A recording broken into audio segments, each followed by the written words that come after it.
Are you a prepper or homesteader looking to connect with like-minded people in your area? Looking to start your own preparedness group?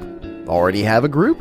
Well, look no further than PrepperNet. PrepperNet is dedicated to personal responsibility, individual freedoms, and being self-reliant. PrepperNet has monthly meetings in over 100 cities where you can meet and learn with like-minded people in your area. PrepperNet, where preppers unite. Find us online at preppernet.com. Survive, thrive, stay alive. It's time to get prepared with the Prepping Academy podcast.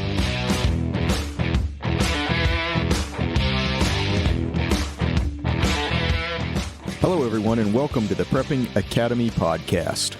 This is Patrick in for the Prepping Academy podcast. We're going to pick up on our series where we go through communications lessons learned during Hurricane Helene.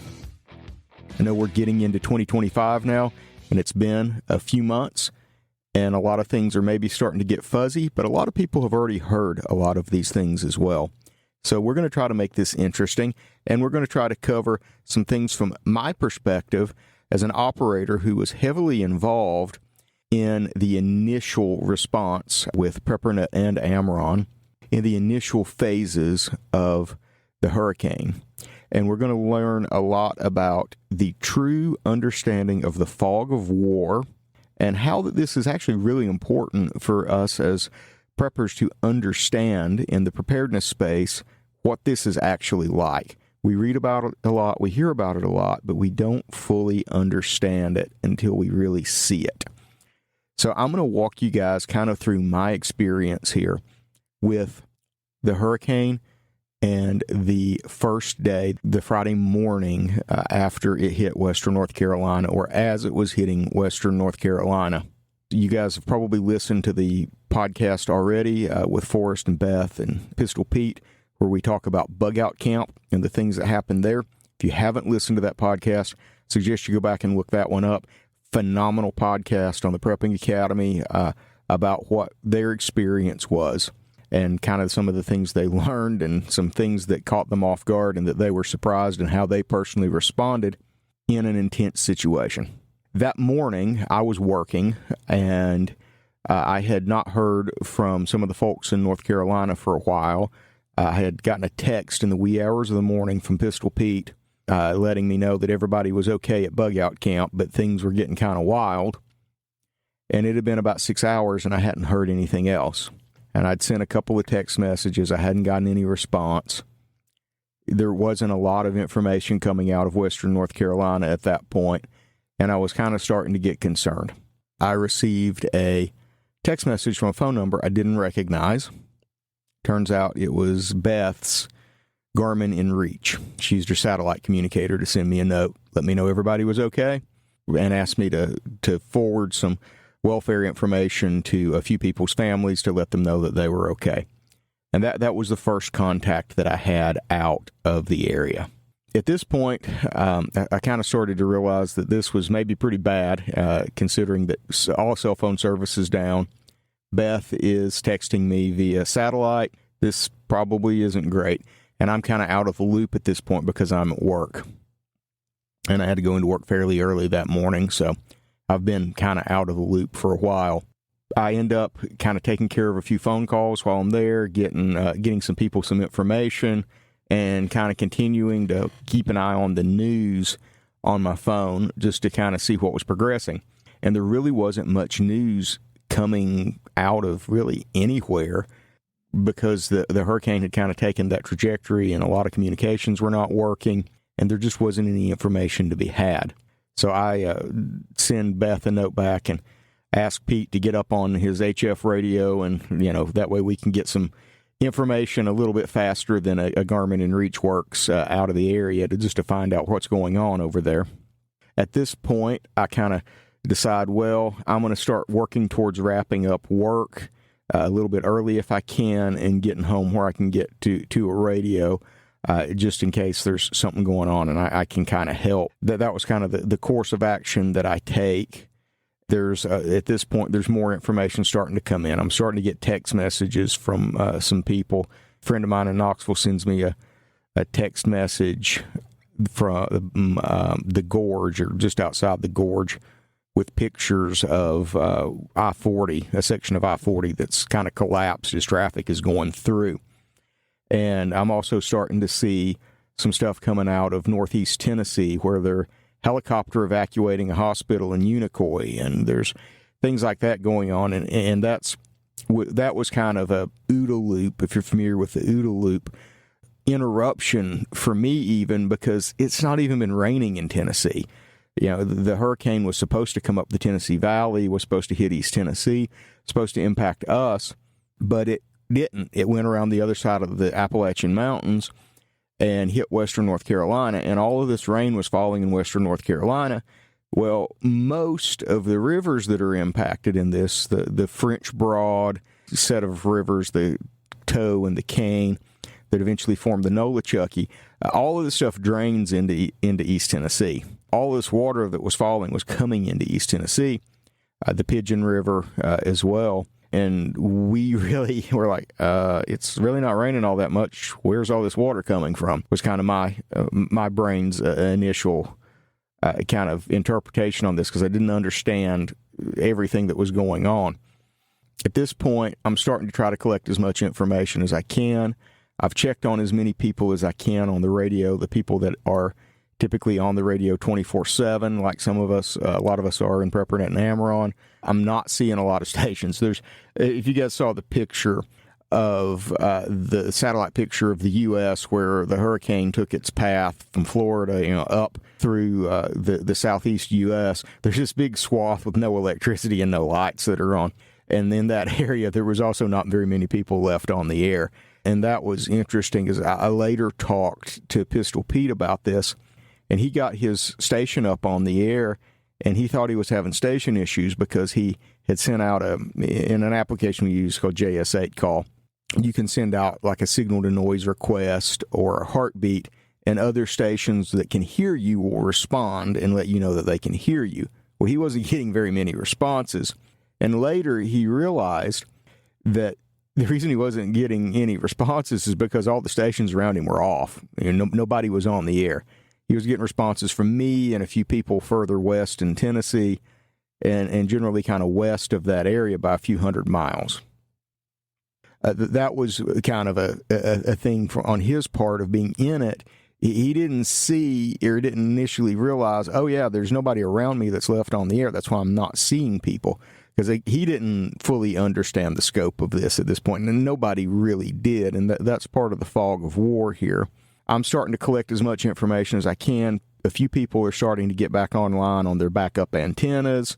They're starting to come up, on cell phones and Signal and that kind of thing, and get a little bit of information out where they can. Some people are setting up Starlink. They're managing to communicate out a little bit with Starlink. So information kind of starts trickling in. And the folks in the southeast that normally kind of deal with this, they were in the path of the hurricane. So with PrepperNet and Amaron, I kind of jumped in a little bit there and started compiling this information and producing some summaries of what we were getting, as well as bringing in information I was able to get from emergency management and the news media and some open source intelligence that I could verify. It's an important thing here we'll get to in a second about verifying information, because there was a lot of bad information flying around. So I start compiling this, and I start trying to get it out on the radio via digital modes that we use, which are text modes, where the people that aren't standing by the radio can come by and check and see if they've received any new information. So there's a group of us that are trying to get as much information out there to, the collective of us as we can about what's going on, so people can be in the know and take action if they need to, because at this point we know cell phones aren't working. There's a lot of broadcasts that's off the air. A lot of people don't have any good source of information.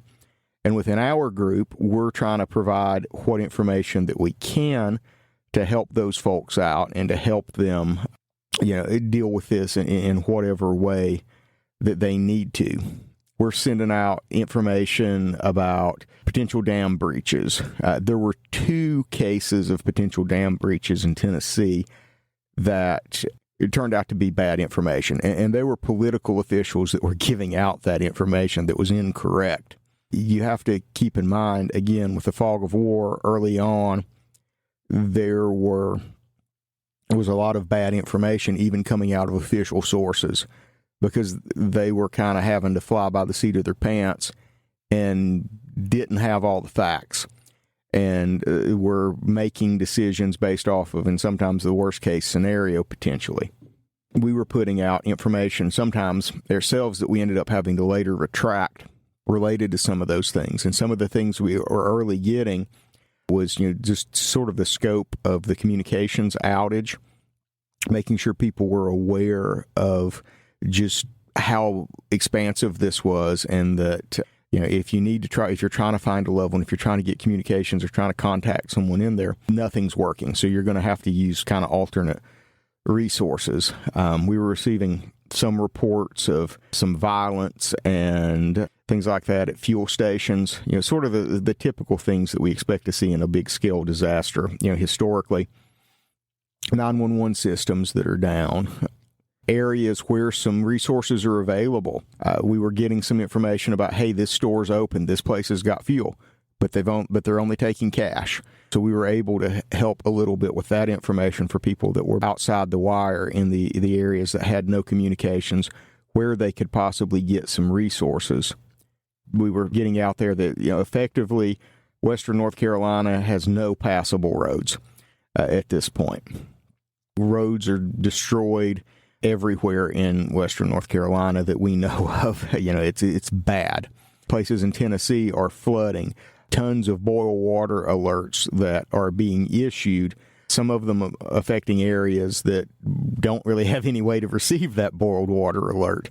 And just kind of a general overview of some of the areas and the rescues and the things that are going on in Northeast Tennessee. And at this time, largely like the Asheville, Swannanoa, Hendersonville, those areas up and down I-26 is really where we're getting information from at this point. That was really critical in this as we were trying to work through this. And this was the operational tempo. It was, every time we put something out, there was some new crisis popping up somewhere else in the affected area that we were trying to get information out of, or that we were trying to check on people that were in that area. Because we did have people, hey, we're okay, sending us information in via the radio of, via HF radio, amateur radio of, we're okay, but we don't have any other way to communicate, and we're on batteries and, so forth and so forth. As we kind of move forward with that, that's the area that everybody's focusing on. And that's the area that a lot of people stayed focused on because it was the first thing to hit the news. There were also rumblings coming out of, has anybody heard from anybody in Little Switzerland? Has anybody heard from anybody in Burnsville? These places on the map that I didn't know where were beforehand. I had to get a map and hang it on the wall here of East Tennessee, Western North Carolina to kind of keep track of where some of this stuff was. And we were hearing on the Mt Michell repeater, and we're going to talk more about Mt Michell, but it's a 2-meter VHF repeater for amateur radio. The sort of thing you would find people using their handheld bow things on, or a mobile radio, or that kind of thing. Not the big HF radios we were using to communicate across the mountains, but that repeater, we were starting to hear people were on there. They were asking, has anybody heard from anybody in Poplar, North Carolina? Is there anybody on here monitoring that's in Bruce Pine? Because initially, a lot of these places were so destroyed, and we didn't know it at that time because we had no information. It was just this big black hole on the map that was the watershed of what are the Cane and Tow rivers that were absolutely destroyed and are still destroyed, and those people still need help. If you're listening to this, and you're listening to this in early 2025 when I'm recording it, don't forget about these people, because those areas still have roads that are missing. They still have thousands of structures that are destroyed. There are people that have literally lost everything that still need help. So don't forget about those folks. It's not going to be fixed in a couple months. It's not going to be fixed in a couple years. They have a long, long, long road ahead. before they fully recover. One of the things that was coming out that we kind of dealt with early on is Facebook was an absolute nightmare. So many people were trying to get information off Facebook because that's where people go a lot of times to pass, frankly, bad information around. There were lots of things going on Facebook regarding power restoration times and the fact that there was the information being posted on Facebook about power restoration times, and it'll be back on shortly in areas that literally had no infrastructure left, and it wasn't going to be back on for months. There was a lot of bad information on Facebook. There were a lot of people on Facebook that were, maybe they were in a cabin somewhere, they had Starlink, and they're popping on Facebook, and they're going, hey, we need a rescue. We need to be rescued. We're stuck in this cabin, and we don't have any running water, and the power's out, and we didn't bring any food with us, and, we're not prepared to go spend some time in the mountains during a storm, right? And they're begging for a rescue, and everybody's kind of like, you're alive, and you're able to communicate with us. You're better than most other people. Just sit tight, and they'll get to you when they get to you. Because it was everywhere. I mean, it was so bad, and there was so much destruction that people who were even, there, they didn't know. I can't fault them completely. They had no idea the scope of what was actually going on around them. If they had, they would have been even more terrified than they were. So, in my other reports, because each day we would go through and we would stay on the air and we would collect what information we could, and we would get the information we could that was coming out of that area. We would get the information that we could that was being released by officials of where resources were, where food and supplies and water were, where Starlink was.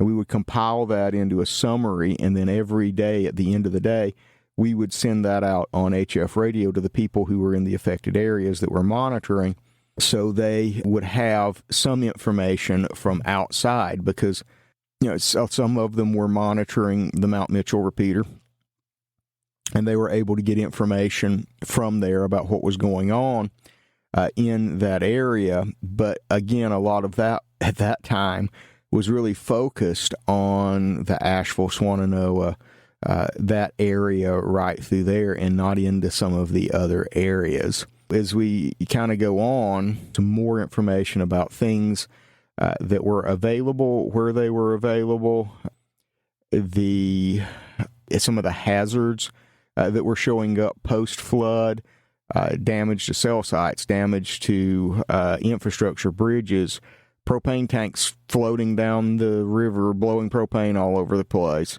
curfews that were being implemented in western North Carolina, travel between Tennessee and North Carolina, the initial inspections. This is day 2.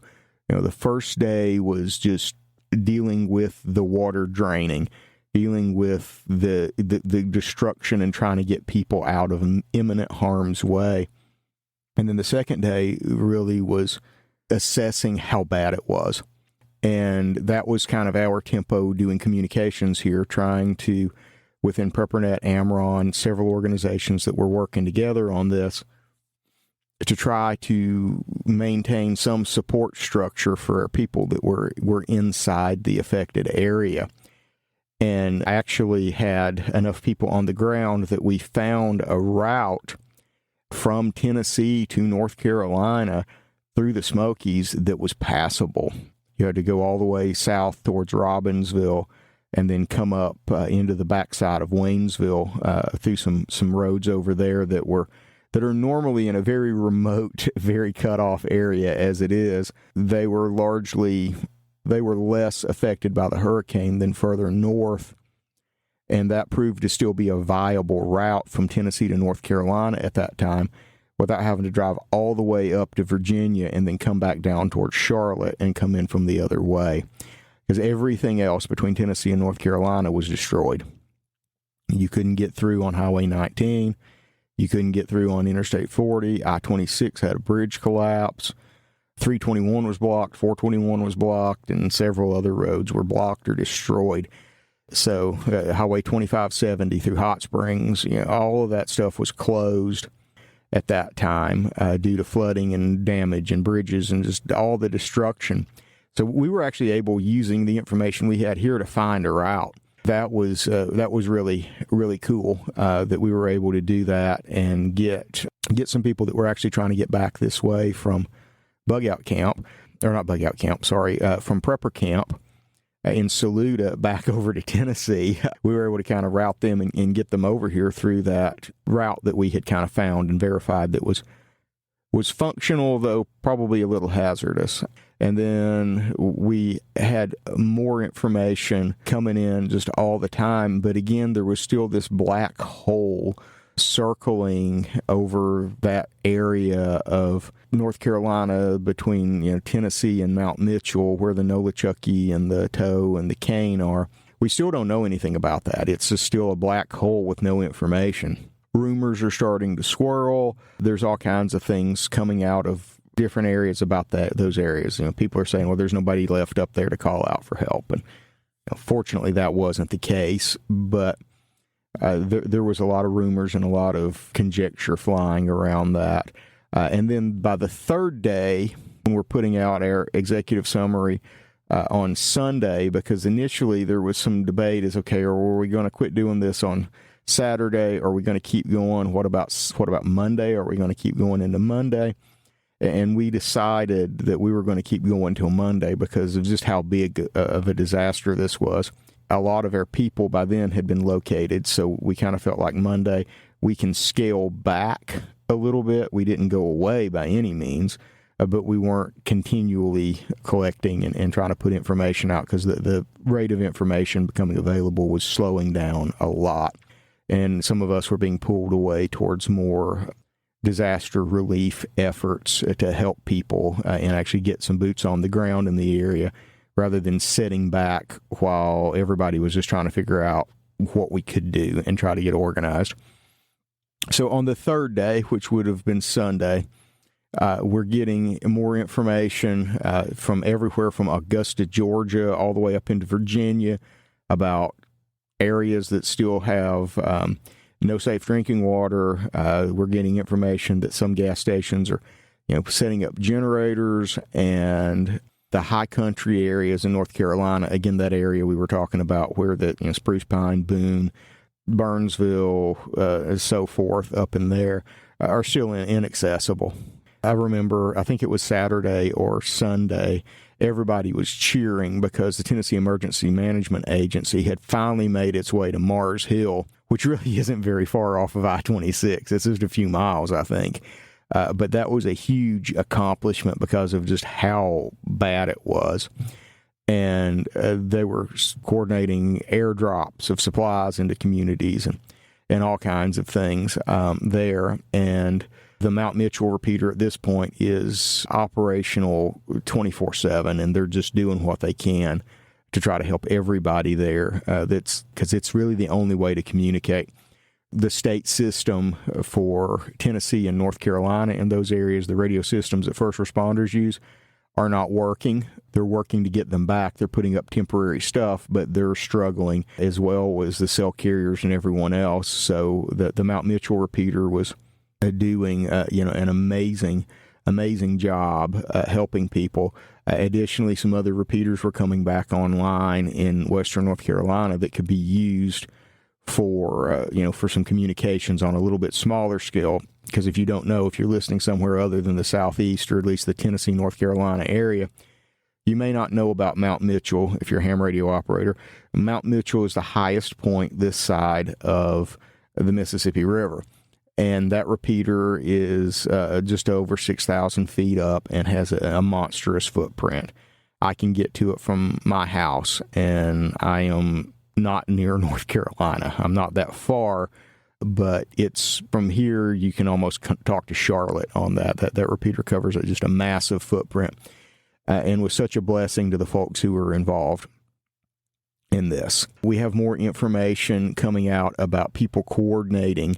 And if you're going into certain communities, this is a frequency that they're on. And if you need to coordinate with them, this is the frequency that they're on for people who are trying to get relief support and those sorts of things. We're getting information out about, hey, there's potable water available at these locations, internet available. And we mentioned some of that stuff, and a lot of the relief that's on the way. We're getting that information as best we can into the people who are part of our organizations, part of PrepperNet, part of some other organizations. Hey, share with people in your community. There's relief, there's supplies, there's stuff on the way, just to give them a little bit of encouragement to know that, hey, we know it's been a couple of days here, but there's stuff on the way, and you're not alone, because it gets really discouraging after a couple of days when you've not heard anything, and you're like, is anybody coming? Am I stuck here? What's going on? Another thing of interest here, there's information now coming out about where can you report missing people, where can you try to find people that you haven't been able to make contact with. There's more effort going into trying to connect those people. Another thing that's interesting that's kind of going on along with this is the state of North Carolina was running their Aries phone net, and I listened to it for a while, and I really didn't hear much of anything on it. I think Net Control was running an amplifier. They were running a decent amount of power, because one of the things that was going on this weekend, if I remember correctly, and I may not remember this exactly right, but there was some kind of solar activity that was going on that was disrupting some of the HF bands, which a lot of you guys that may be listening to this that have participated in some training exercises in the past know that we have this habit of solar storms happening while we're doing training exercises just to make things more difficult. And that paid off here. It was a training thing, great. But it also meant that voice communications were kind of a non-starter. If you were running, 100 watts or less, you needed a lot of power to get over the noise. But again, digital communications that a lot of us use, or CW even, would cut through that and still allow you to communicate over the horizon. There was another, I'd forgotten about this, there was a chemical explosion in Connors, Georgia on the third day, I think it was, as well, that was related to the hurricane. Some facility or plant down there had an explosion as a second or third order consequence of the impact of the hurricane. And those sorts of things that people weren't getting information on yet. That was kind of our operational tempo and what we went through and found. There's so much information. It's information overload, and a lot of it is questionable information. And we spent a lot of time trying to make sure that as best we could, what we were sharing was accurate. And I feel like we did a pretty good job of that. But it was also kind of limited because there were still a lot of places we needed, and we had identified, what in the military they might call priority intelligence requirement. We had kind of identified those informational gaps that we needed, were areas we needed information from, and we didn't have any information from them. So that was, we were trying to fill those in, and sometimes it was, hindsight now looking, some of those places it was over a week before we really had any information out of it. And I remember talking to a couple of people who were getting back from into the radio. They were popping back up online because they'd gotten their stations fixed, or they'd gotten enough of the fires put out, as it were, that they could check in and let everybody know they were okay. And then they were finding out, well, wow, we're not even in nearly the worst hit areas. And that was an interesting conversation later, kind of afterwards, to have with some folks about, they thought it was bad where they were. And then they found out from the information we were sharing that, oh, wow, just up the road in Asheville, it's way worse than it is here. And then they didn't even know what was going on even further north that was maybe even worse than what was going on there. So we still didn't know the scope of it, and we were operating in that fog. Hey, let's take a quick break. Are you a prepper or homesteader looking to connect with like-minded people in your area? Looking to start your own preparedness group? Already have a group? Well, look no further than PrepperNet. PrepperNet is dedicated to personal responsibility, individual freedoms, and being self-reliant. PrepperNet has monthly meetings in over 100 cities where you can meet and learn with like-minded people in your area. PrepperNet, where preppers unite. Find us online at preppernet.com. and trying to get a plan together, trying to help the people that are within our groups and our friends and our communities. And as we talk about communications, this was one of those things where that everybody's plans have a plan. Everybody has a plan, and that plan rarely survives first contact. And I think it's important to look at that here, because we had a lot of people whose plans did not survive first contact, but we also had a lot of people who were able to scrape together the pieces of those plans and get something together to work. And I think that is the part of this that we really have to look at, is when something of this scope happens. If you happen to be caught up in a historic natural disaster, you're going to have to improvise and adapt on the fly and figure out what you're going to do to make this work, so that you can find out what's going on and how you need to move forward in a recovery situation. Is it better to sit tight where you're at, or do you need to bug out? Is it going to stay stable where you're at, or is it going to deteriorate and get worse? What's the situation surrounding me? And then take look at your supplies and your resources and go, okay, or should we stay here? Should we try to leave? What's the situation? And all those decisions are driven by information. And that's where communications is such a critical thing, is you got to gather and collect that information. And I know some local radio stations were trying to share as much information as they could. And the Mt Michell repeater was, doing amazing work in getting information out there. And there were so many people sharing things there. We look at that situation and go, they could have been so much worse off than they were. As bad as it was on a communications front, it could have been worse. And we're going to talk about what could have been worse and what it would have looked like if it had been worse here in just a minute. Looking at all the things that we've talked about here and how this played out and how fast the operational tempo was. I've talked about that in the past with some of the exercises that we have done, that the first couple of days of whatever kind of event, man-made, natural, whatever, that takes out huge swaths of infrastructure is going to be, you're going to be eating freeze-dried food sitting by the radio if you're not dealing with other problems. If you're secure and you're set and you're good and you're trying to provide support to your friends, you're already in your bug out location, or you're staying put, or whatever, you don't have a tree laying on your house or what have you.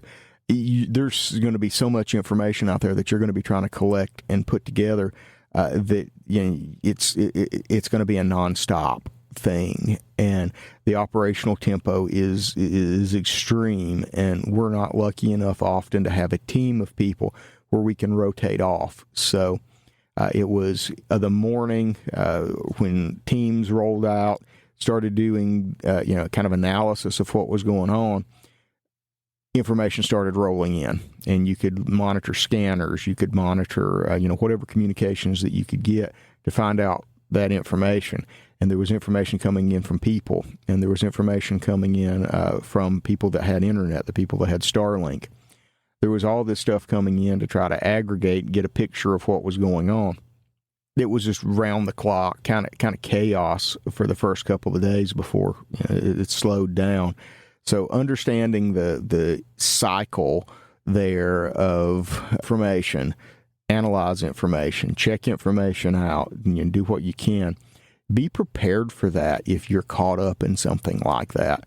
Or like this situation, because it can be overwhelming if you're not used to dealing with that. So I encourage you to participate in exercises, participate in things we have the opportunity to do, because we need to practice those skills, and don't be afraid to push yourself. Now, we have kind of talked through and spent the last 30 minutes or so talking about how that progressed, and it was a whirlwind from Friday morning until the first of the week. It was total chaos for everybody that was involved, and there was a lot of uncertainty and a lot of stress, just a lot to take in and a lot to deal with. And the people that were on the ground, the people that were trying to help, the first responders, everybody at this point starting to get worn down by day 3, because it's so hard to deal with that kind of thing. The emotional toll, the emotional impact, the shock of the change, all of the stuff that's going on, the adrenaline is starting to wear off. I'm going to kind of wrap up this part of the podcast here. We've kind of gone through the things that we saw and what it looked like for us looking in those first couple of days. Now, I want to talk about the scary thought here. We've talked a lot about the Mt Michell repeater and how it was the lifeline of communications between so many people in Tennessee and western North Carolina that had no other way to communicate. There were so many ham radio operators, so many people that were in the preparedness community that maybe hadn't used their radios before, that figured it out, got on the air, had their license, and had maybe just checked in a couple of times and put the radio on the shelf or whatever, that were able to come out and help. And that was amazing to see. The problem is they were lucky. If the Mt Michell repeater had not been an available resource, it would have been a lot different, because the terrain over there is some of the most rugged terrain in the world. It's certainly some of the most rugged terrain outside of the Rockies in the U.S. And communicating over there is difficult on a normal day. There are counties that are full of mountains that have 15 cell sites across the entire county on a normal day, and most of that stuff was destroyed.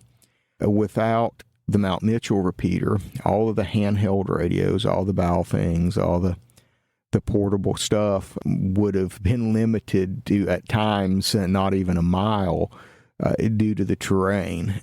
Given the number of operators that we heard on the air, the number of people in the area, it would have been very, very, very difficult to have reached anyone on VHF simplex, VHF radio to radio, not using that repeater that was on the mountaintop. And that would have hampered the movement of information even further than it was. We look at that, and I look at that situation, and on Monday, I was even starting to make some phone calls and find out, hey, Mt Michell is obviously on a generator. Does it have enough fuel? Or do some of us need to start making phone calls trying to figure out a way to get probably air-delivered fuel to it? Now, fortunately, it's co-located with the Billy Graham stations in Black Mountain, which happen to be a FEMA PEP for EAS that has a lot of fuel available, and that allowed it to stay on the air. As long as that station was on the air and the generator was running, they were going to be set, assuming they didn't do something like burn the PA and the repeater up, or have some other equipment failure with the repeater just due to the amount of service that's done. But the gentleman that owns the Mt Michell repeater, N2GE, does a phenomenal job with that repeater and is done an amazing service to Western North Carolina with such a well taken care of, great performing piece of equipment. He saved through that countless lives during this, undoubtedly. If that hadn't been there, if it had run out of fuel, if it had been off the air, if the tower had been damaged, antennas had been damaged, and so forth, much like many other places in Western North Carolina, Western North Carolina would have not had any real other ways to communicate out of the impacted area except for HF radio.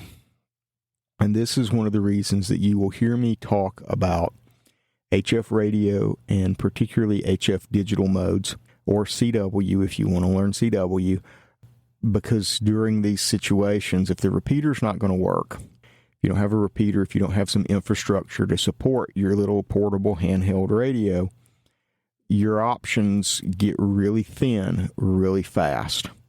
And the ability to communicate across mountains from valley to valley by bouncing radio waves off of the atmosphere We're not going to go too far down that rabbit trail here, but just know that that's how HF radio works.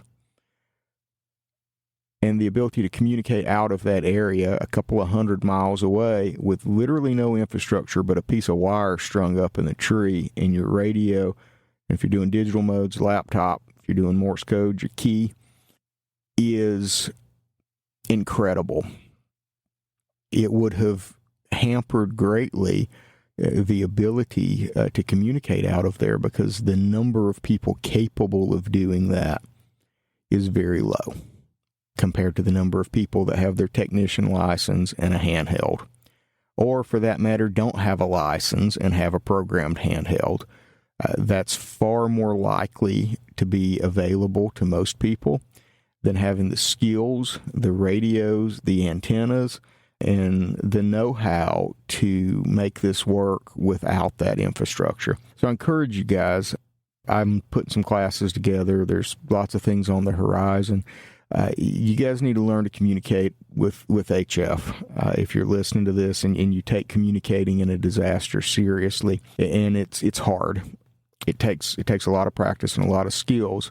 And one of the examples of this is, HF antennas are long. They're typically made of wire.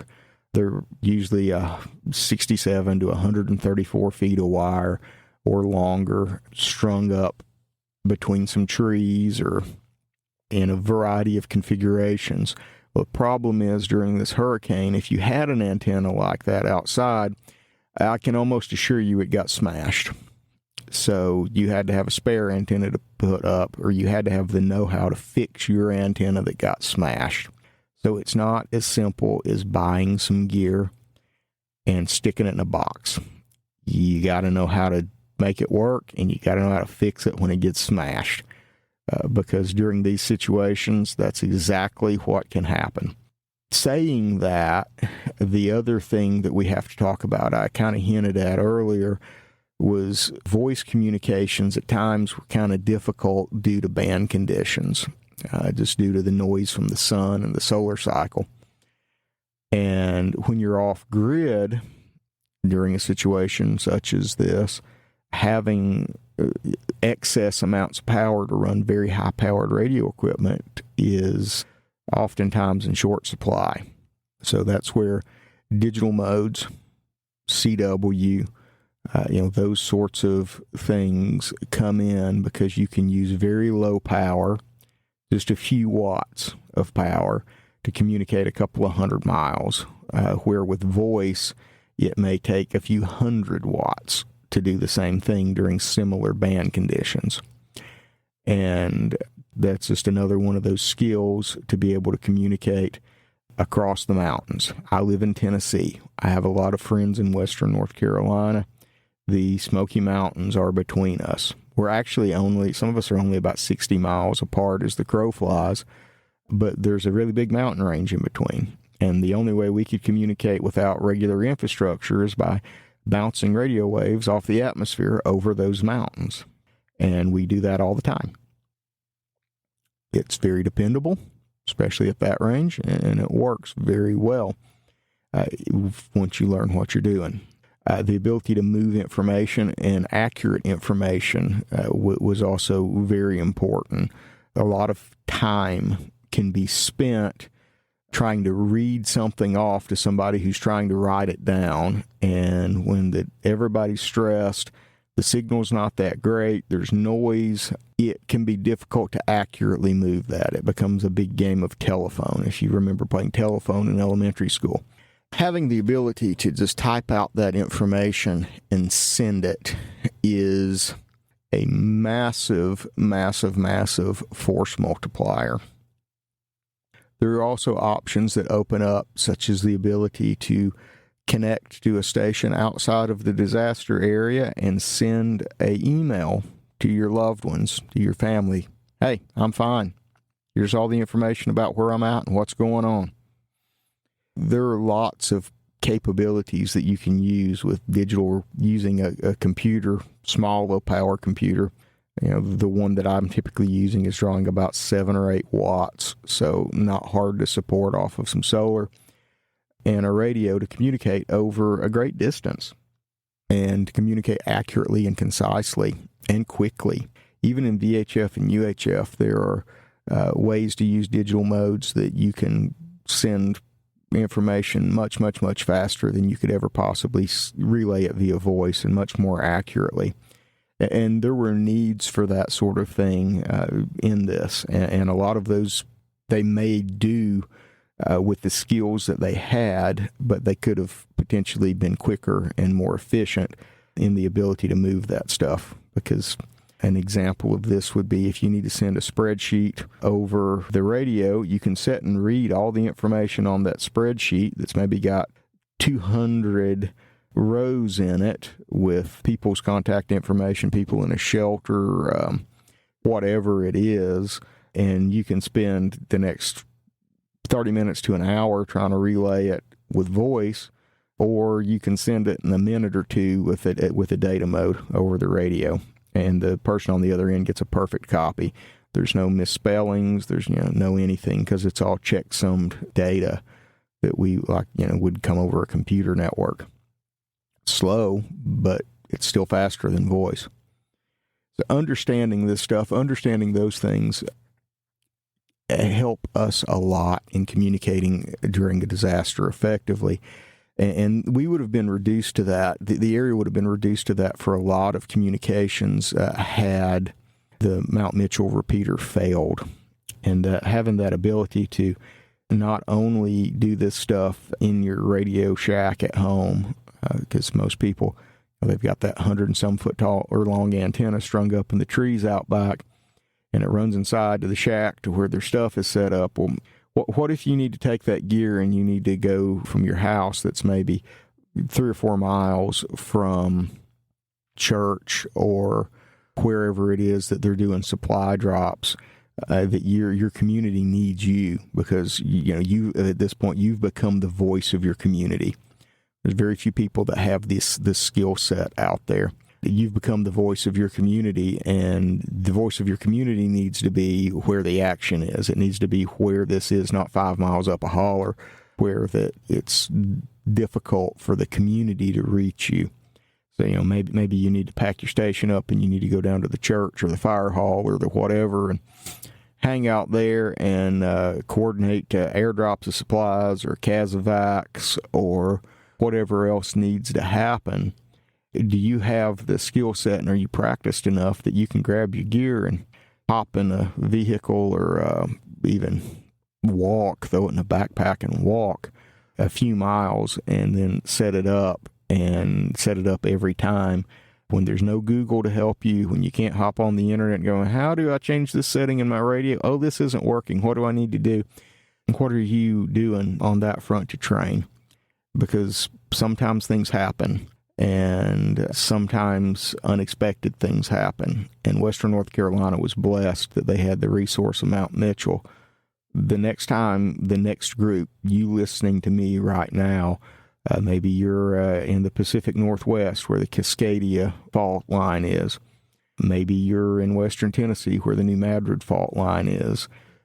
Maybe you're, wherever, whatever the next big disaster is going to be, and maybe you won't have that resource, and it'll be dependent on the handful of people out there, maybe one person in each town, even, maybe not even one person in each town, maybe just a couple of people in each county and some remote counties that have the skill set that's needed to help their community out in this situation.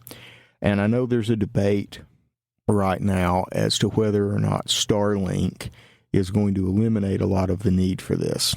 Well, if you're old enough, you remember back in the late 90s and the early 2000s when they said, satellite phones are going to eliminate the need for this. And satellite phones never replaced HF radio. Will Starlink replace HF radio? I don't think so. I think it will supplement it, and it's an excellent supplement to it. It is a powerful tool, and it's certainly a tool I think you should consider putting in your toolbox if you're serious about communications in a grid down. But I also would encourage everybody to not forget that the radio skills still work even if the Starlink doesn't. And the Starlink's dependent upon somebody else's infrastructure. And I have not been able to find 100% proof of it, but there are some folks that have said that Starlink did not work in Western North Carolina for a little while after the initial event, after the hurricane struck. And as I understand it, and again, don't quote me on this, this is my understanding on this, Starlink, while the new satellites are capable of meshing if a ground station goes down, some of the legacy stuff is not. And that fact impacted Western North Carolina and the ability for Starlink to work for a little while. So I don't know the details of that. If you do, I'd love to hear them. But it is worth considering that for that first 12 to 24, maybe even 72 hours, that HF is still a very viable tool. And building that communications network via HF with friends and family and with a group like PrepperNet or Amron or your state Aries group or whatever it is, building that relationship now, getting to know those people, getting the access to that information is part of the process.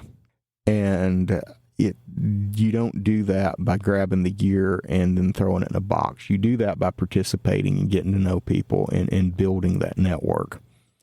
So that network might help you out in a disaster. It might give you access to resources that you never dreamed would be at your fingertips. I can assure you that there were plenty of amateur radio operators involved over there in disaster relief that never thought they would be using their amateur radios to coordinate helicopter airlifts of supplies or helicopter casualty evacuations. A lot of us ended up doing something just like that. I can tell you I didn't think I would ever have an airband radio in my at the station I was setting at because we had air resources.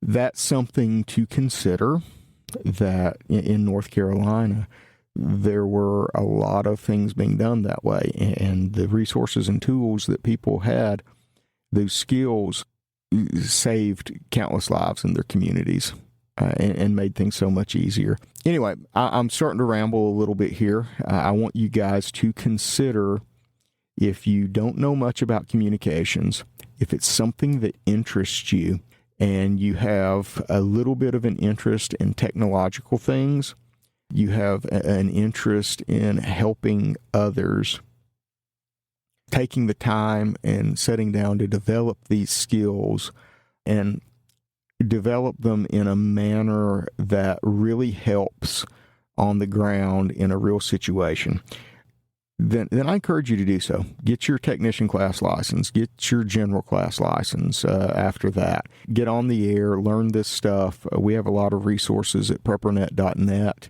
to help you learn some of this stuff. If you go to www.preppernet.net, there's also resources growing. I'm working on a channel called Grid Down Comms Up on YouTube, where I'm doing some things with digital radio and kind of helping people that want to get set up there with some step-by-step walkthroughs, particularly with Linux and digital modes.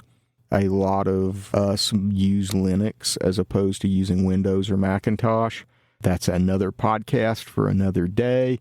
But when it comes to gear that's got to work all the time when I need it to work, it's nice to know that I'm not going to have an update that breaks my stuff. I encourage you guys to check that stuff out, start learning, find some folks within one of these groups that can mentor you and help you. I know this can be a little controversial. Be careful where you get your information from. There are a lot of folks out there that want to try to make things easy, or that are kind of feeling their way through the emergency preparedness communications world and making good YouTube content out of it. but they've not really been in a situation where they had to use it like we saw during the hurricane. And oftentimes, we as preppers, we know this. It's so easy that you get this idea of what you're going to need, and you get this idea of what it's going to be like when the poop hits the rotating air moving device, that we focus on that, and the reality of what it's going to be like is something totally different. And the skills that we've been focusing on aren't necessarily the skills that we need. So I encourage you guys this is a good example in this hurricane of things that worked, things that didn't. And I'll do a video on that. That's actually going to be episode 3 that is coming up, and I'm not sure when I'll get a chance to put it out, hopefully in the next few weeks. We will be talking about radio failures and equipment failures and all kinds of things that impacted this situation, how we can work around those. And some of these things are stuff that you're going to see on YouTube being told, hey, this is the solution to your communications problems. And it's not. That said, I hope that you guys found something in this useful. I know I rehashed a lot of information that's probably old hat by now, being several months past the event. You guys have heard a lot of this from other sources, but maybe not with the communications kind of tilt to it. And what we saw on the communications side of the field working in this. A lot of folks don't realize that so much of their communications infrastructure is buried along roadways. They just don't think about it. And when those roadways are destroyed by floods like they were during the hurricane or something else, all that communications infrastructure is destroyed. So it doesn't matter if the cell phone tower is still standing. If it has no way to communicate back to the grid, fiber optics that go to it are gone, then you have no way to communicate. And some massive stuff ran along I-40 through the gorge, and it's gone. Again, encourage you guys to learn what you can. If you're interested in learning about communications in austere environments and in grid down situations, I encourage you to, again, check us out at preppernet.net. We have an assortment of training information available there, and I have a good group of guys that can help you get into the radio world and get set up with some of these more complex things. I also have set up through there an Amazon store with some of the gear that I like. You can kind of find that information in there as well. I will tell you that Amazon's not always the cheapest for some of the stuff in there. It's just that was an easy place to put it. So check prices, make sure you're getting the best bang for your buck.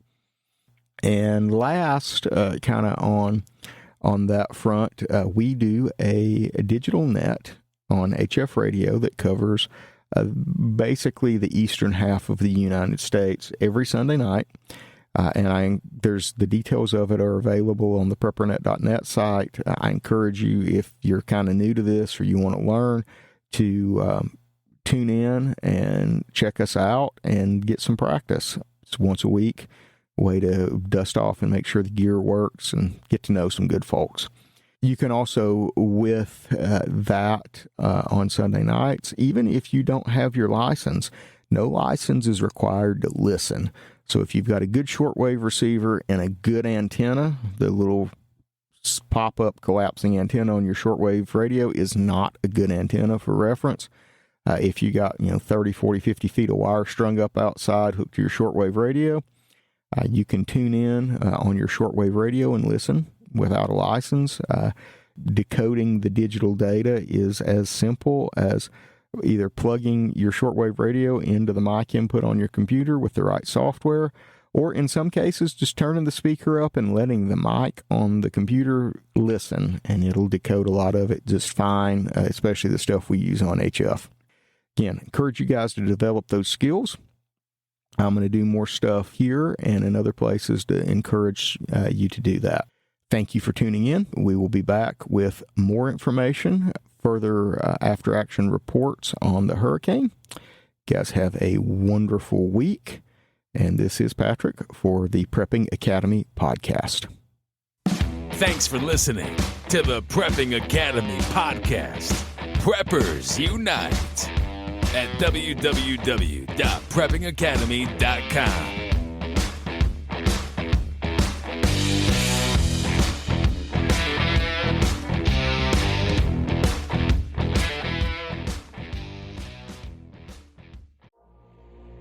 Has your data been hacked? Do you feel uneasy about the vulnerability of your personal information online? Were you involved in the Target, LinkedIn, or Microsoft data leaks? Don't know? If not, then pay attention. Join Forrest Garvin from PrepperNet for a free webinar on privacy and security. Gain insights into safe internet browsing, VPNs, crafting online aliases, secure emails, detecting if your data has been hacked, and managing passwords. Secure your spot today for this webinar on privacy and security. It's free. This webinar delves into comprehensive strategies for bolstering your online privacy. We've got you covered, from fortifying your passwords to shielding your financial information and mastering state-of-the-art encryption techniques. We're offering 2 convenient dates to suit your schedule. Reserve your spot now at preppernet.com/privacy. Don't let cyber threats erode your peace of mind any longer. Take the first step toward a safer, more secure online experience by joining us for our free webinar.